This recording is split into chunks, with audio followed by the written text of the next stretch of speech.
Bismillahirrahmanirrahim. Assalamualaikum warahmatullahi wabarakatuh.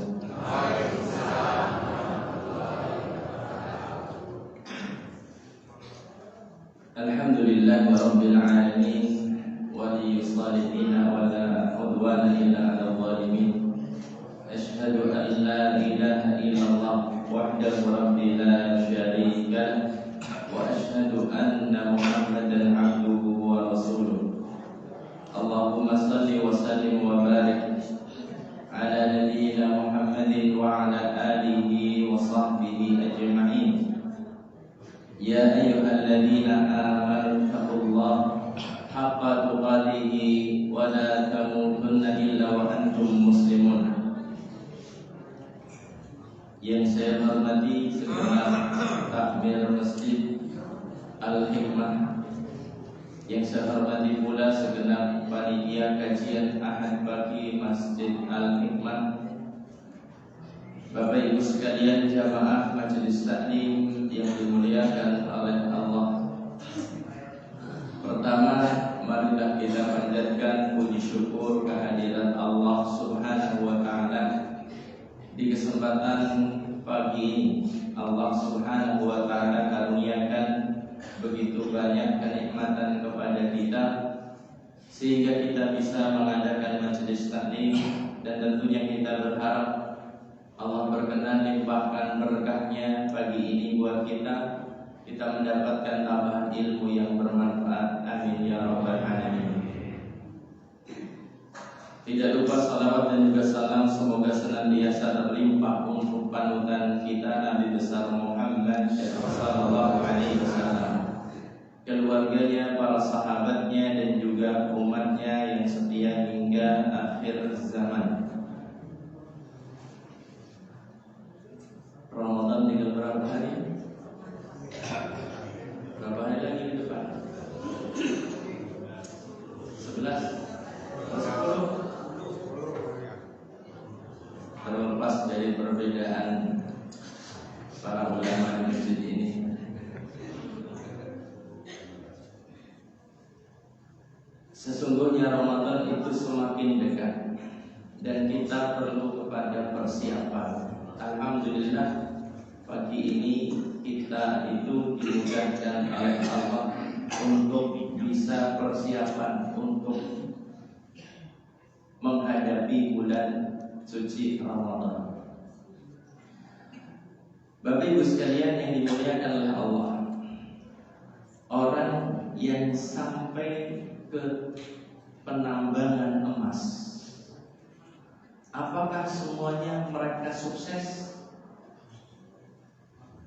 Orang yang sampai ke penambangan emas, tambang emas di Timika atau di mana gitu ya.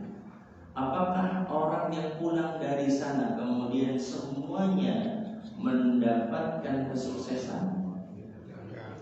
Tidak.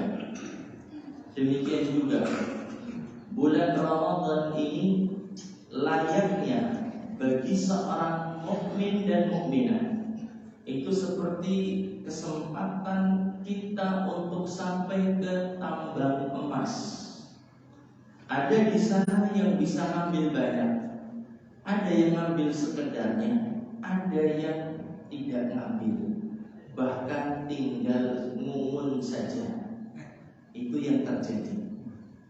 Ada orang-orang yang sampai ke dalam bulan Ramadan, ya Masya Allah, dia dapatkan semua kebaikan di bulan Ramadan, diborongnya semua. Ada orang-orang yang di bulan Ramadan ya sekedar melakoni sing wajib-wajib saja. Ada orang di bulan Ramadan yang wajibnya itu keteteran, bahkan di bulan Ramadan masih sempat-sempatnya melakoni maksiat. Ini yang kita maksudkan. Ada orang-orang yang celaka masuk ke dalam bulan Ramadan tapi tidak dapat keberuntungan sedikit pun. Yang ada adalah celaka. Na'udzubillah min dzalik. Semoga Allah Subhanahu wa taala hindarkan kita dari hal yang semacam ini. Bapak Ibu sekalian rahimani wa rahimakumullah. Masya Allah ya. kayak tembewi ini persiapan Ramadan sih setelah Ramadan lagi. Rasa kayak gitu nggak dengan rasa berarti tambah 6 apa tambah 2? Kenal rasa, masya Allah luar biasa banget. Awan bunyi cukup biasa baik sebulannya diundang Pak. Mas kan tadinya ya awan bunyi nanti Pak. Ibu-ibu juga seperti itu. Awan bunyi tadinya panggilannya Mbak jadi dirubah kayaknya jadi Mbak jadi Mbak. Sesuatu yang paling saya tidak suka akan jadi kerasa tua gitu. Astagfirullahaladzim. Saya punya sepupu, tetapi sepupu saya lettingnya itu selettingan dengan ibu saya gitu. Jadi sepupu saya itu sudah punya buyut. Jadi saya ketika nyamperin Mbak Buyut ini tua nggak kerasa. Panjenengan seperti itu kan? Yang baru lulus 10 tahun dari SMA, 10 tahun dari SMA berarti usia berapa sekarang? 29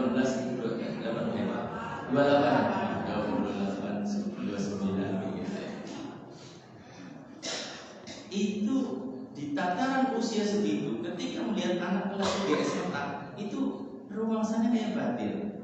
Tetapi ketika sudah ngobrol, beda panggilannya, Pak gitu, Bu.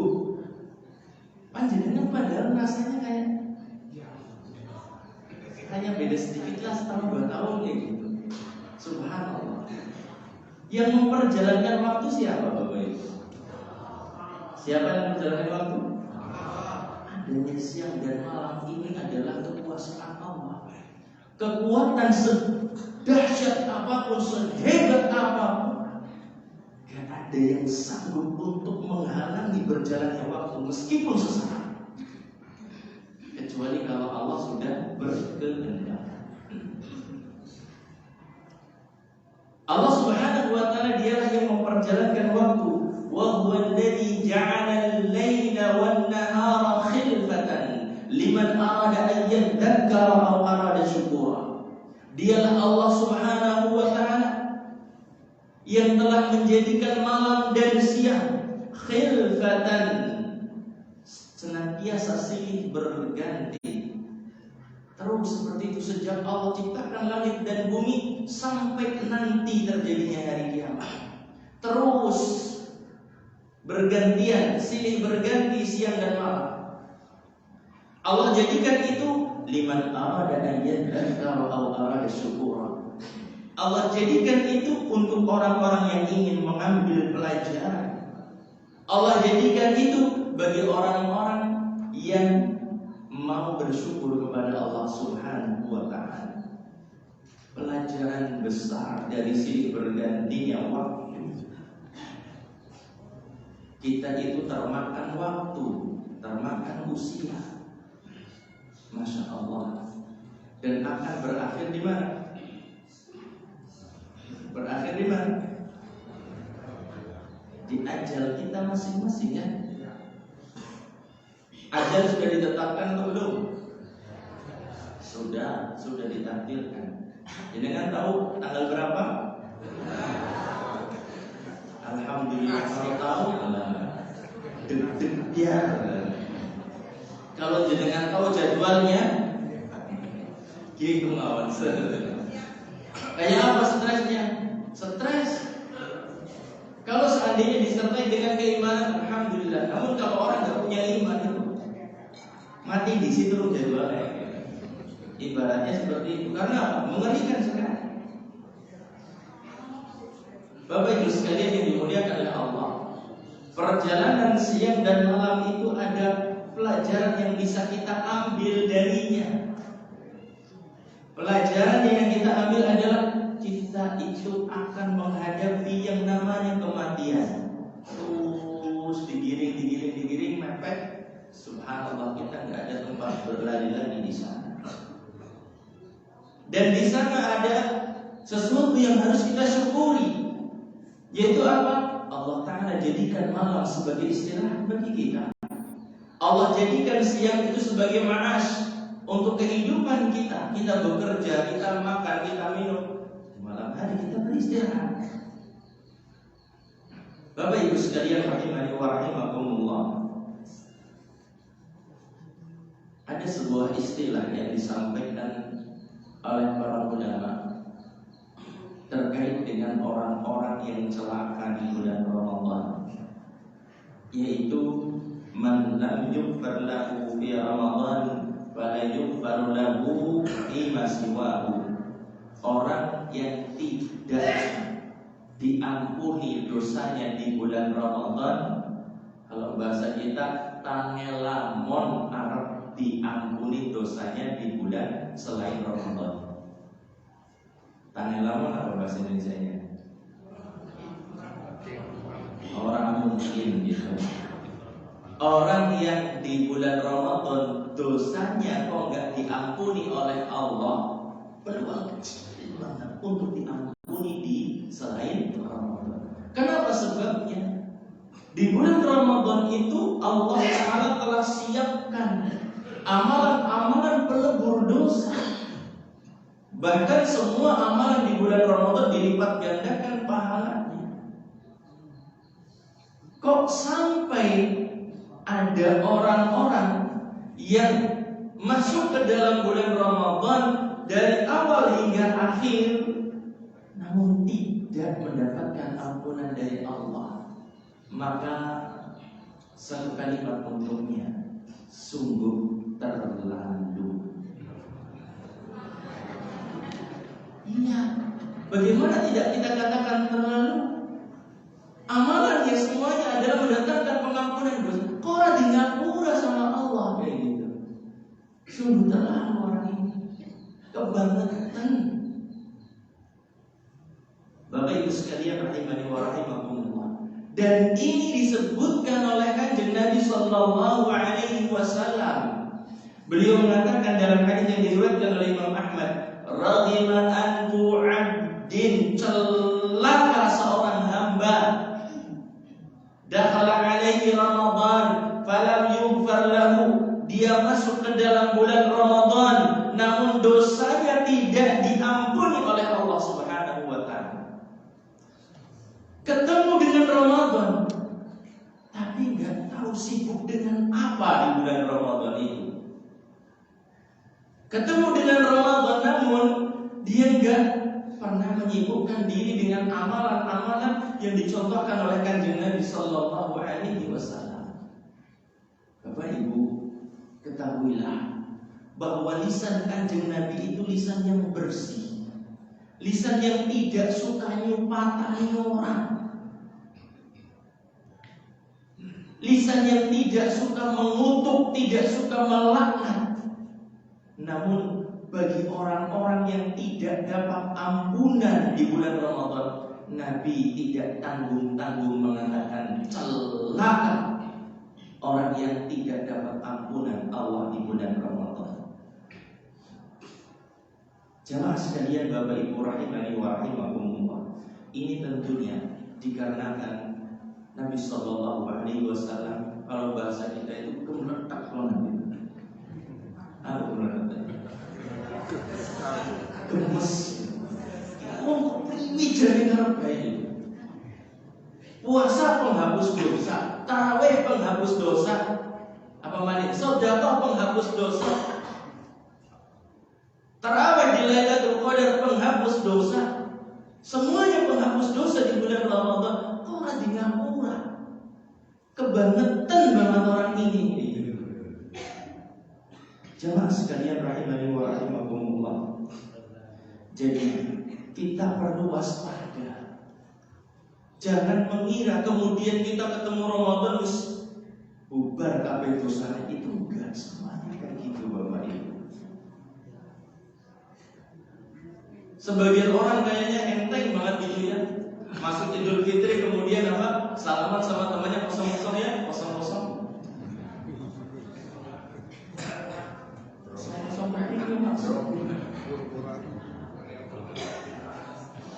Ya kalau batin, tapi kalau sama Allah, apakah kemudian langsung diampuni?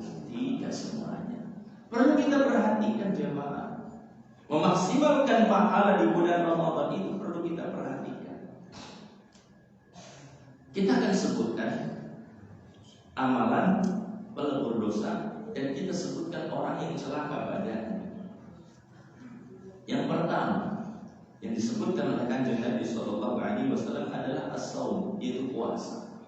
Amalan pertama yang disebutkan oleh Kanjeng Nabi sebagai penghapus dosa itu adalah puasa. Man shoma Ramadhana imanan wa ihtisaban ghufira lahu ma taqaddama min dhanbi.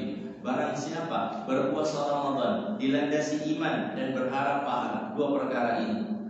Puasa dilandasi iman dan berharap pahala dari Allah. Ghufira lahu ma taqaddama min dhanbi, diampuni dosa-dosanya yang telah lalu. Hadis ini diriwayatkan oleh Imam Bukhari dan juga Imam Muslim. Namun tolong diperhatikan Bapak Ibu, tolong diperhatikan. Pengampunan dosa yang dijanjikan dari ibadah puasa ini, ketahuilah itu hanya berlaku bagi dosa-dosa kecil saja. Dosa-dosa apa? Adapun dosa-dosa besar, seorang itu wajib bertaubat darinya. Dosa kecil saja yang diampuni oleh Allah melalui ibadah-ibadah semacam puasa ini. Kalau untuk bersih dari dosa besar, dosa zina, dosa minum khamr, dosa judi, dosa durhaka kepada orang tua, dosa riba, dosa-dosa yang lainnya, maka orang itu wajib bertaubat kepada Allah. Taubat itu bagaimana? Tinggalkan, penyesalan ditumbuhkan, kemudian janji tidak mengulangi lagi. 3 perkara ini. Sebagian orang punya anggapan salah, keliru tentang taubat. Saya sering bertanya dengan orang yang punya kasus apa? Punya jimat di masa lalu. Ada yang di sini pernah punya jimat? Oke.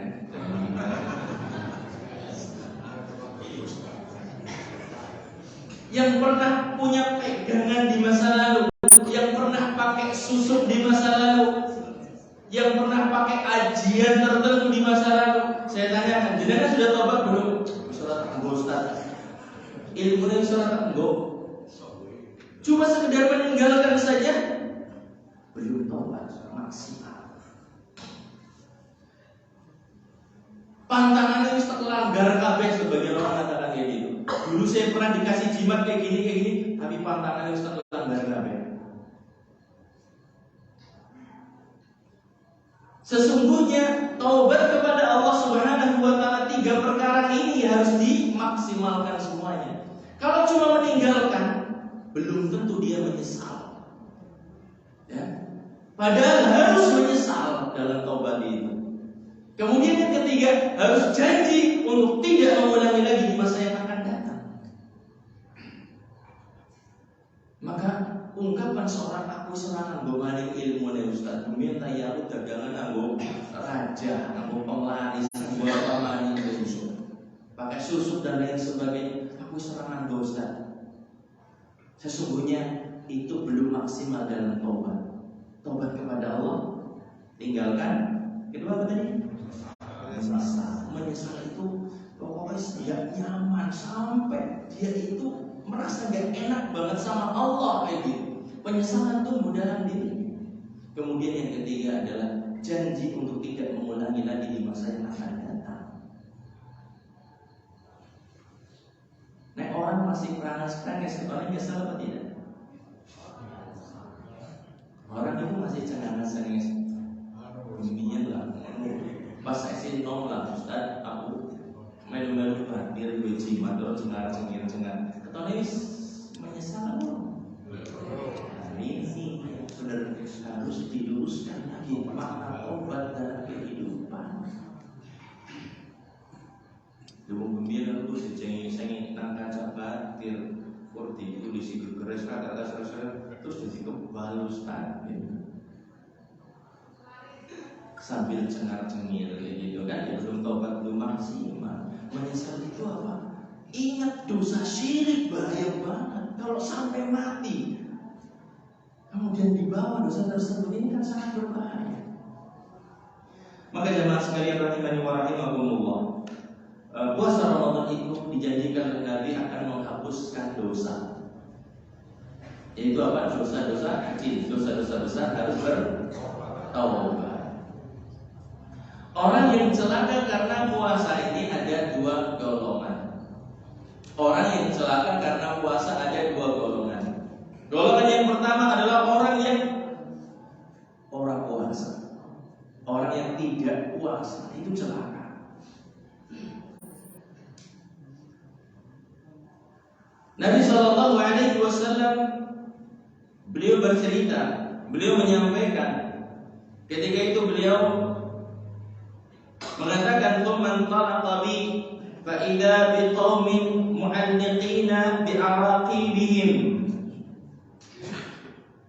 musyaqqaqatun asdaquhum tasilu asdaquhum dama." Kata Nabi sallallahu alaihi wasallam, aku dibawa ke satu tempat. Tiba-tiba aku melihat orang-orang yang digantung dalam kondisi terbalik.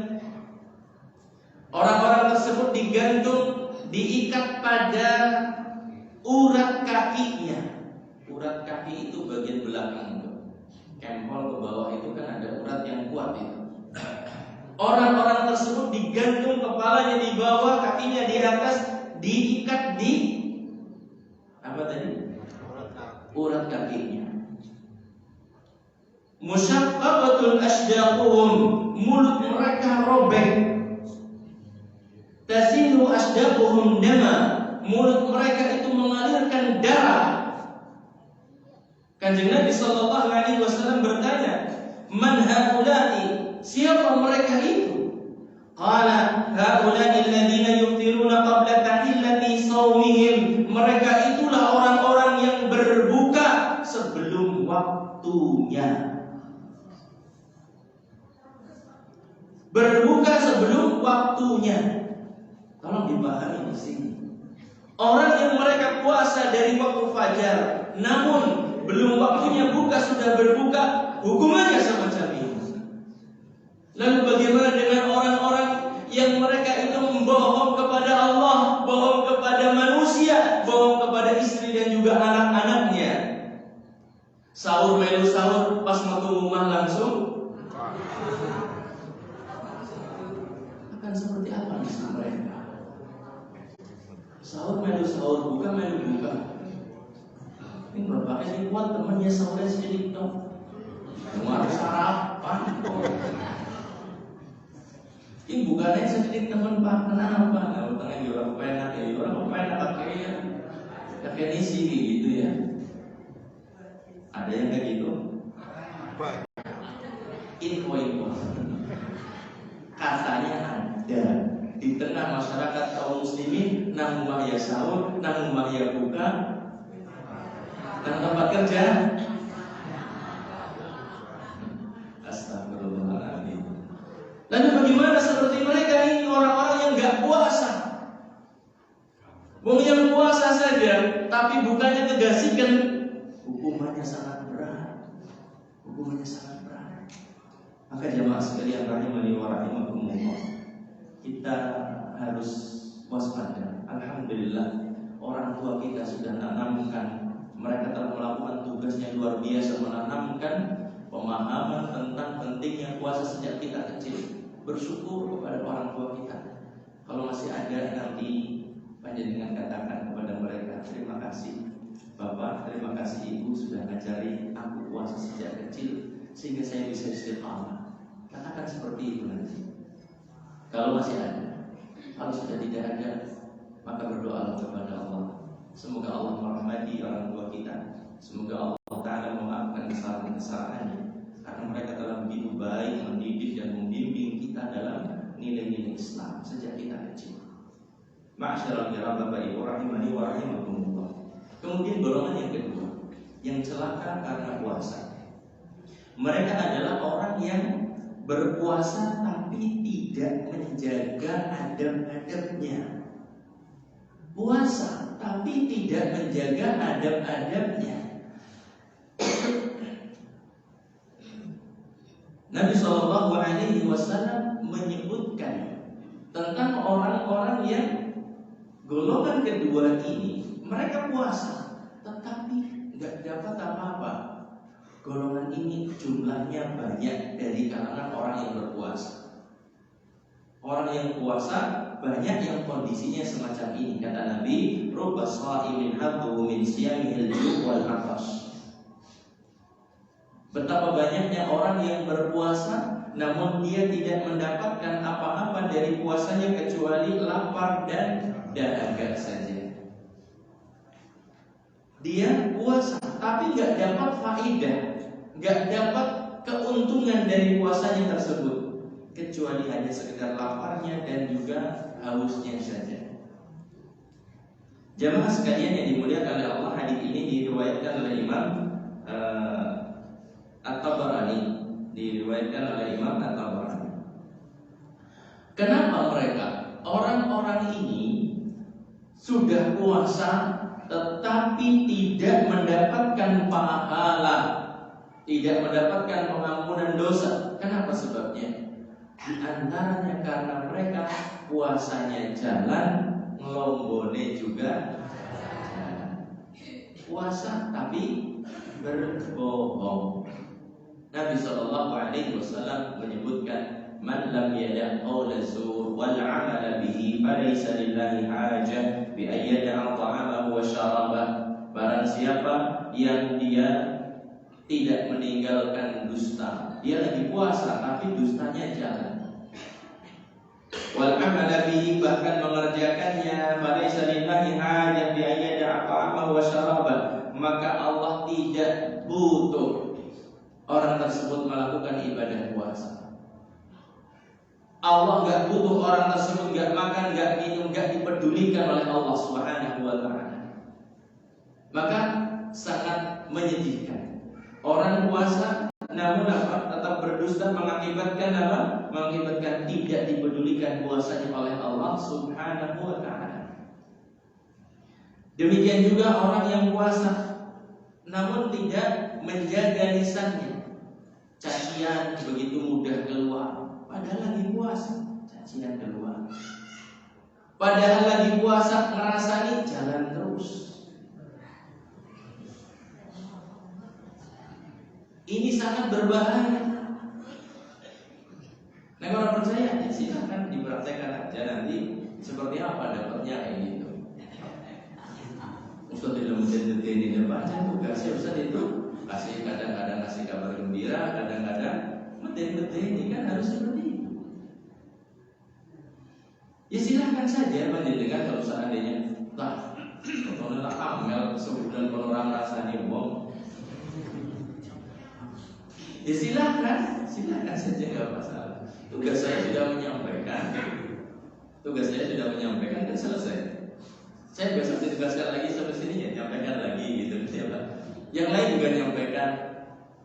Sungguh sebuah prestasi besar ketika menjalankan masuk Ramadan, berhasil dari awal Ramadan hingga akhir Ramadan, itu nggak ngerasa nih orang ini prestasi besar.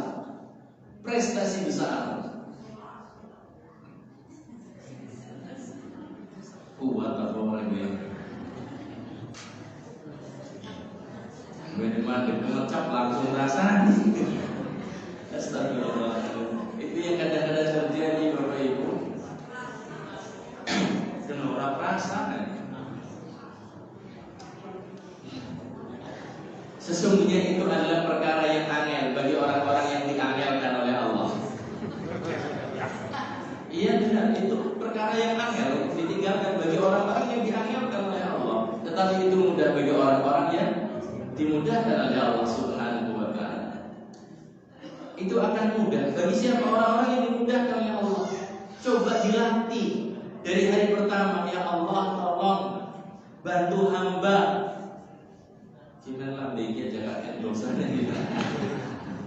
Ngatakan sama Allah seperti itu, ya Allah tolong bantu hamba ya Allah untuk mengendalikan lisan ini. Jangan menggibah.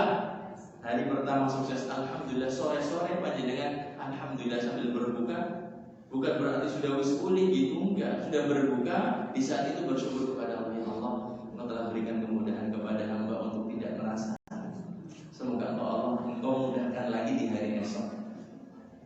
Seperti itu. Karena ketika seorang dapat kemudahan dari Allah, kemudian Allah Ta'ala disyukuri karena nikmatnya tersebut, hamba akan mendapatkan tambahan. Besok lebih kuat lagi.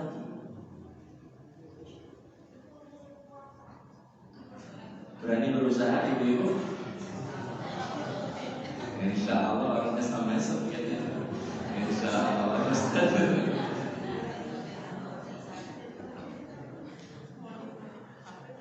Mau saya tunjukkan ngerasanya yang besar banget dosanya. Ngerasanya itu berlevel-level loh. Ngerasanya sing lanang bu. Dosanya paling gede. Serius ya. Ngerasanya bojone panjenengan itu dosanya paling besar.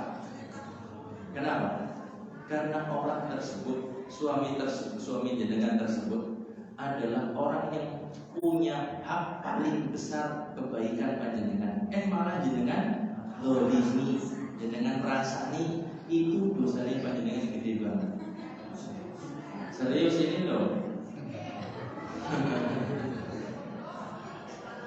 Jangan berani-berani ngerasani suami.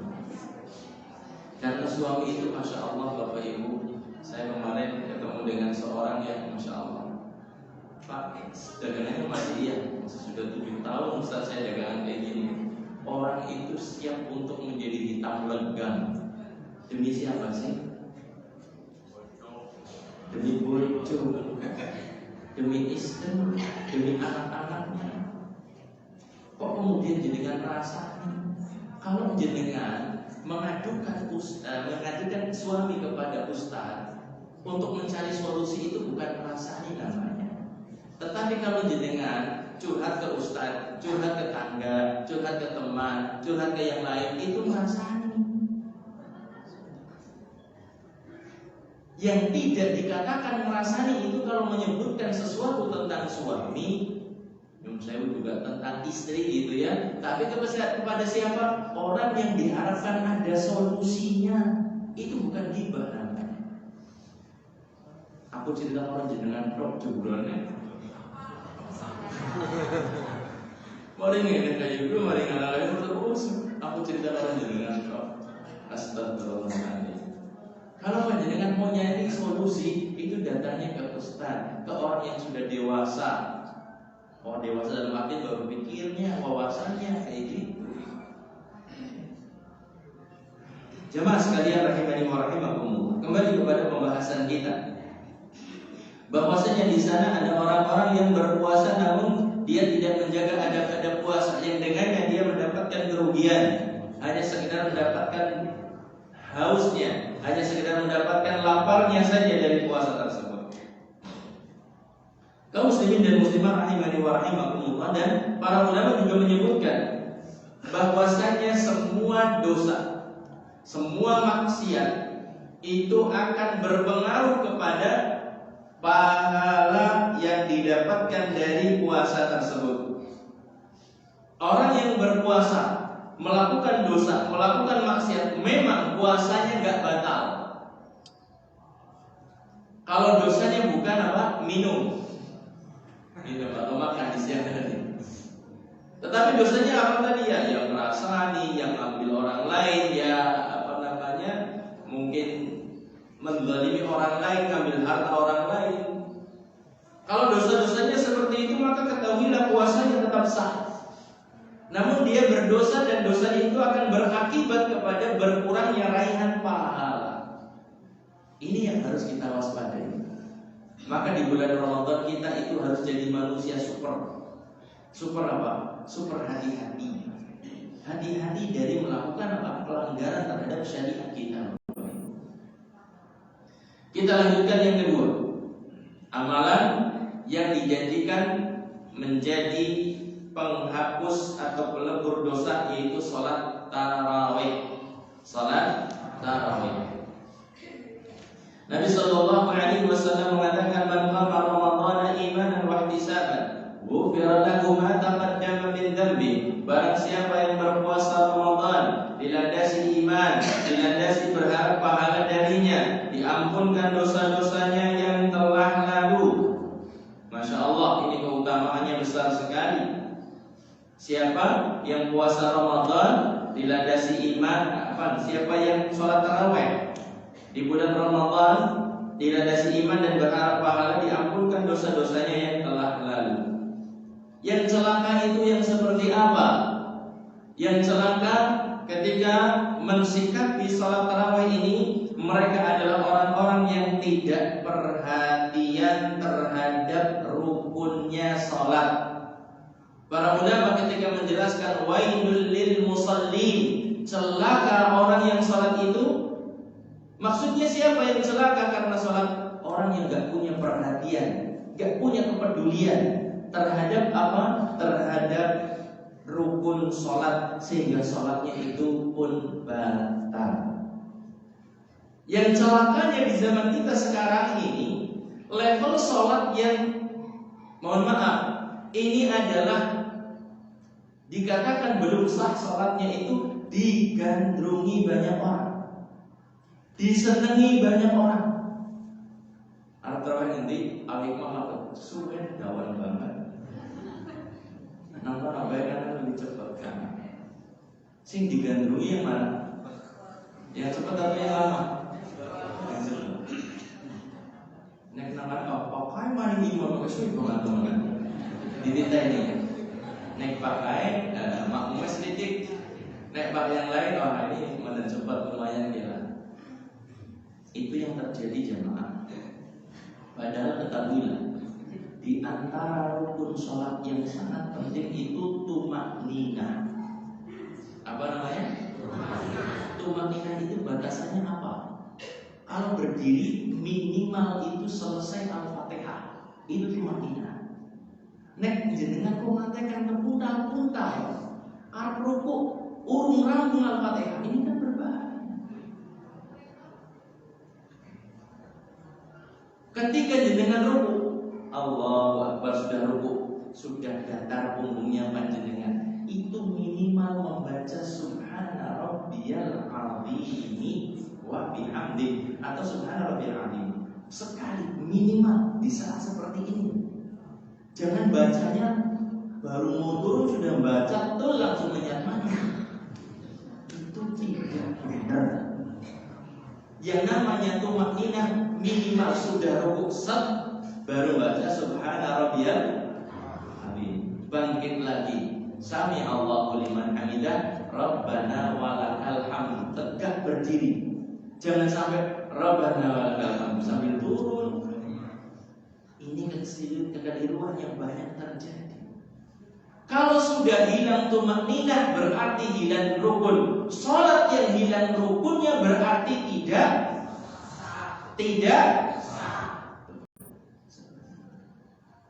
Harap diterus-terusnya, ya silahkan pertanggungjawaban masing-masing di hadapan Allah Subhanahu wa Ta'ala. Maka jenengan aja jengkel kalau imam sing aja di demo apa mulai ya. Ketika dengar amma ya tasa'alun astagfirullah, padahal baru amma ya tasa'alun belum Al-Baqarah, amma ya tasa'alun astagfirullah ya. Amin. Kemudian wailul lil mutaffifin, astagfirullah, itu banget ya.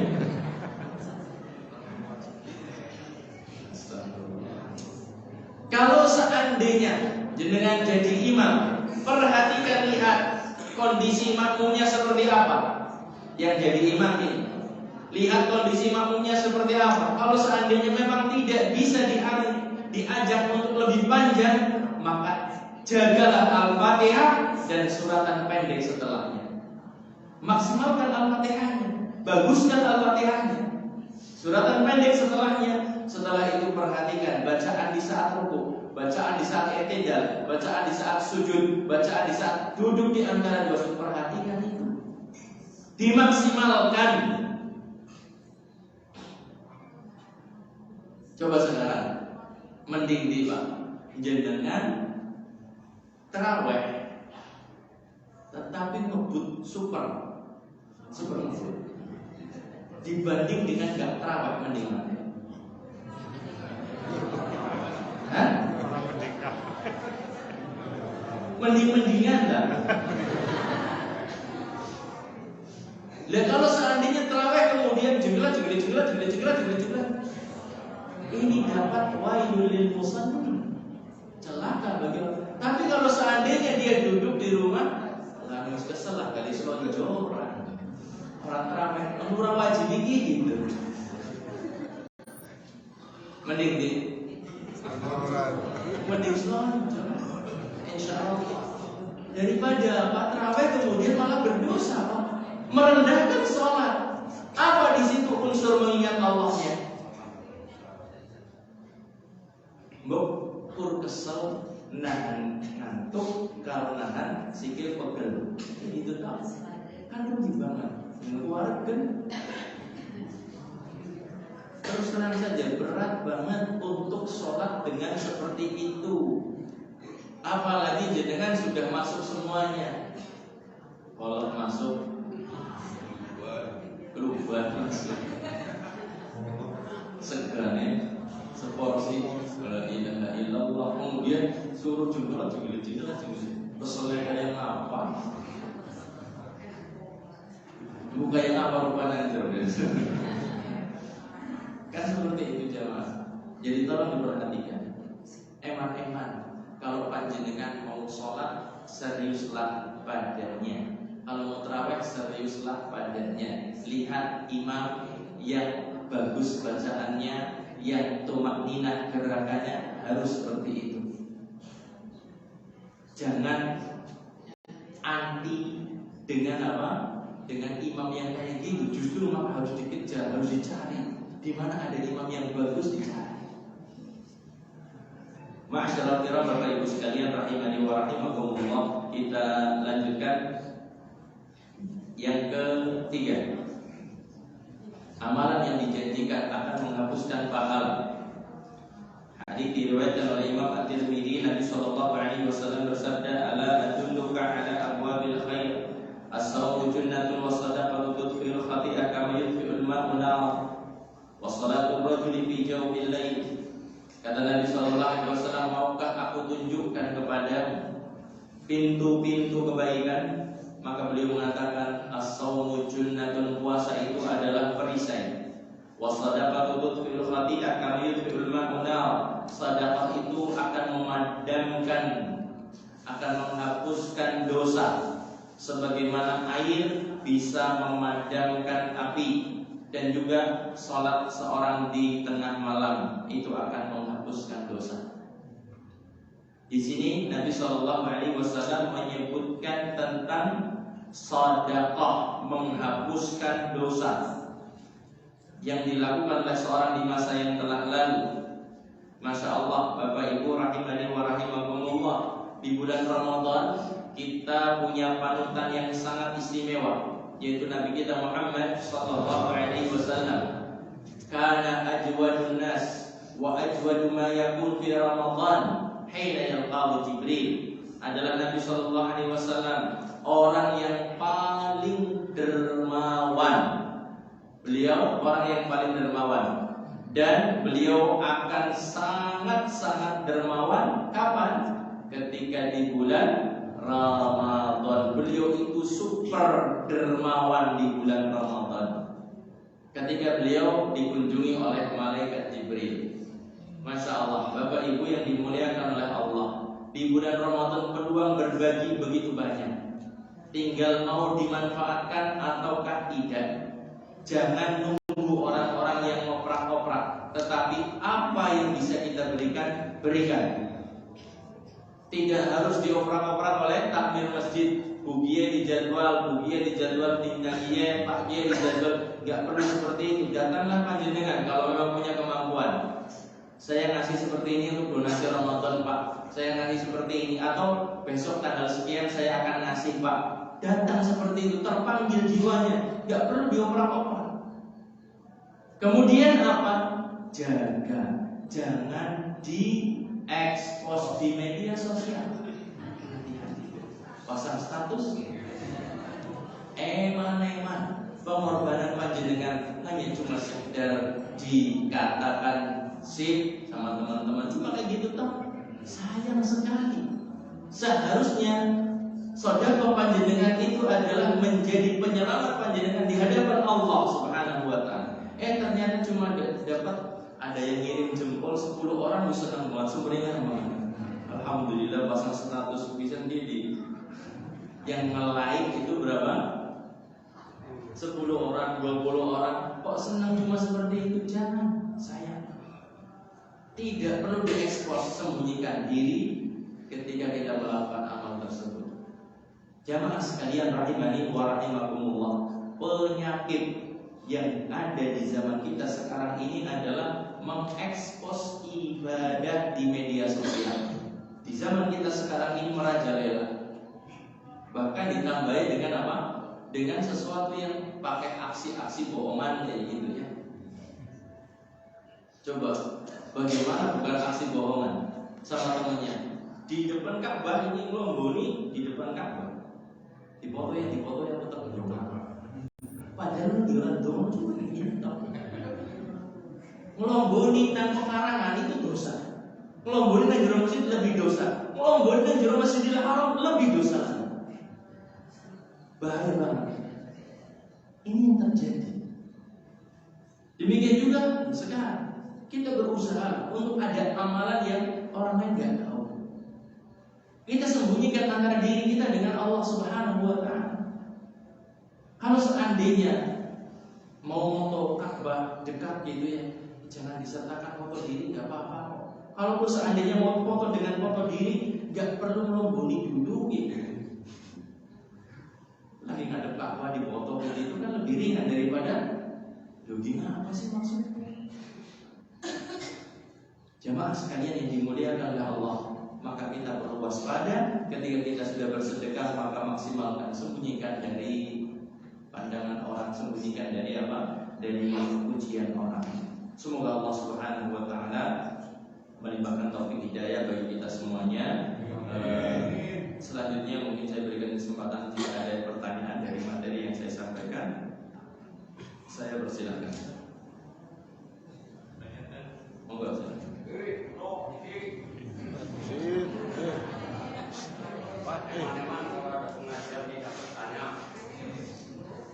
Bismillahirrahmanirrahim. Assalamualaikum warahmatullahi wabarakatuh.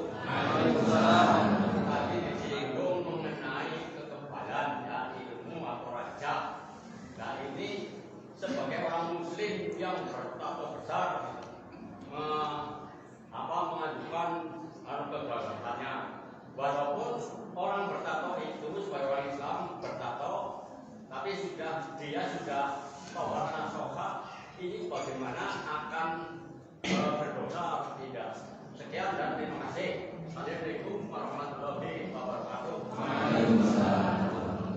Di antara yang disebutkan oleh Nabi Shallallahu Alaihi Wasallam menjadi sebab seorang itu mendapatkan kutukan atau laknat, itu adalah sepanjang yang saya ketahui di antaranya bertato. Bertato itu sebuah kesalahan besar, muslim ataupun muslimah. Sebagian muslimah itu bermasang tato. Tatonya apa? Tato bunga ataupun apa, sedikit saja, cuma tato alis sebagainya, alisnya ditato bukan pakai rambut. Itu adalah sesuatu yang tercela di dalam agama kita. Maka bagaimana sekarang kalau orang sudah bertobat dihapus. Kalau seandainya tidak mungkin dihapus gitu ya, sudah selesaikan tobatnya dengan Allah secara maksimal, ngakui kesalahan dan mengingatkan orang-orang yang mau masang tato, kemudian diingatkan, sudah cukup, saya menyesal. Saya ketika itu pasang tato belum tahu hukumnya. Ketika saya tahu hukumnya, saya sekarang sudah bertobat kepada Allah Subhanahu wa taala.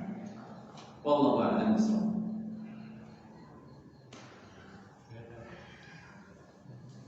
Bagi pekerja berat Ya. di bulan Ramadan, apa dibolehkan tidak berpuasa? Bagi pekerja berat di bulan Ramadan, apakah boleh tidak berpuasa? Ada fatwa yang pernah saya baca tentang masalah ini. Perhatikan baik-baik fatwanya. wa ashabu al-a'mal asy-syaqqa dakhiluna fi umumi al-mukallafin wa laysu fi ma'na al-marda wal musafirin. Orang-orang yang bekerja berat atau pekerja-pekerja berat adalah masuk di dalam keumuman orang mukallaf, orang yang terbebani syariat untuk berpuasa maksudnya. Wa laysu fi ma'na al-marda wal musafirin. Orang yang pekerja berat itu tidak termasuk dikategorikan orang sakit, tidak dikategorikan orang yang melakukan perjalanan.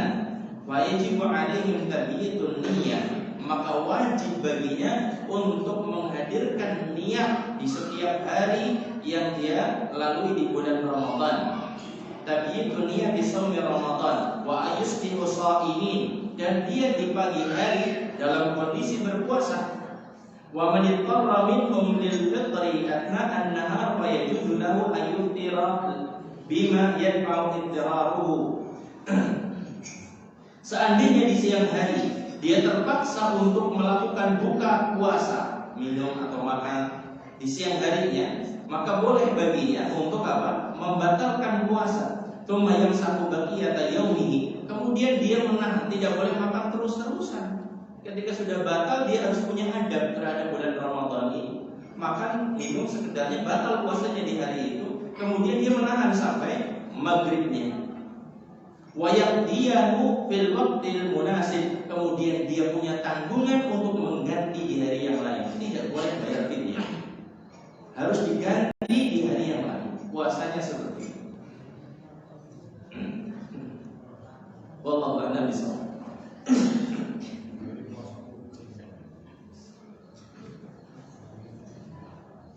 Seperti itu. Ada yang lain? Ibu-ibu ada pertanyaan?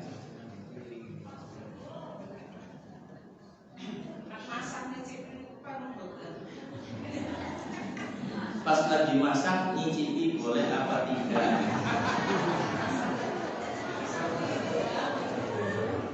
Boleh, yang penting jangan sampai satu mangkok. Tolong perhatikan, yang namanya mencicipi itu ujung jari dengan ujung lidah, kemudian dilepek. Itu namanya mencicipi. Kalau nyicipinya bapak-bapak ya semangkok. Kan kalau ibu jajan nyicipi coklat, semangkok. Iya. Tolong diperhatikan, mencicipi makanan bagi orang yang bertanggung jawab masak tidak apa-apa. Mencicipi makanan tapi bapak-bapak ngerti-ngerti mendapat jalan cicipinya gak perlu. Kurang kerjaan Pak. Ibu-ibu saja sudah, kecuali kalau panjenengan yang tanggung jawab masak di hari itu, silakan nyicipi. Jadi yang nyicipi itu orang yang berkompeten di dalam pekerjaan saat itu. Tapi kalau jenengan dari depan kemudian dia mau buat apa jangan tak terang dulu. Melu nyicipi itu kurang kerjaan, tinggalkan. Itu nggak boleh seperti itu. Bisa dipahami Ibu? Oh, yang lain? Monggo Ibu, silakan. Waalaikumsalam.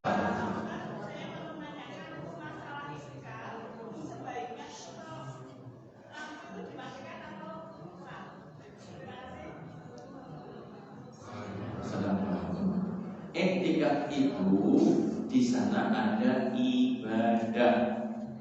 Nah, iktikaf melakukan mati kira-kira orang turu tok. Itu benar. Iktikaf yang lakukan terang. Tujuannya untuk apa sih? Baca Quran. Baca Quran, tilawah Quran. Iktikaf kok peteng-petengan? Drama-drama. Bahaya kan? Lampu terang. Kemudian apa? Baca Quran. Kalau seandainya mau diredupkan sedikit. Tapi kalau pas mau baca jadi nyalakan lagi nggak masalah. Iktikaf yang terang. Tapi di zaman Nabi memang pancen petang banget. Para sahabat hafal Quran, orang perlu maca. Dewe kan orang hafal. Perlu apa? Perlu maca. Wallahu a'lam bishawab.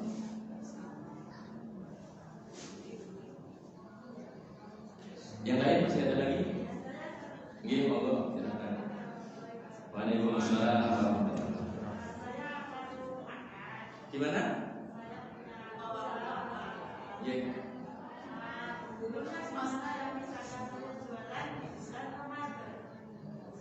Berjualan di bulan Ramadan boleh, tapi disediakan untuk orang yang khusus musafir. Seandainya memang di siang hari harus berjualan di bulan Ramadan, tanyakan benar-benar orang itu benar musafir atau dengan kenal sama orang tersebut. Kalau seandainya meragukan dan lain sebagainya, sudah bukanya sore saja. Orang bakal kurang bergaya. Sabar. Ya memang itu ujian dari Allah kan? Ujian dari Allah Subhanahu wa ta'ala. Ataupun mungkin ada celah yang lain di bulan Ramadan, misalnya jualan lauk-lauk yang disediakan untuk nanti sore seperti itu dijual di di tukang sayur seperti itu kan, insya Allah jadi ganti rezekinya. Jadi perlu kesabaran. Kalau mau jual ya jual di waktu asar sampai menjelang maghrib ataupun malam hari. Wallahu a'lam bishawab.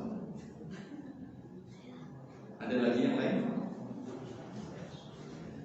Cukup insya Allah. Jam 7 lebih minus.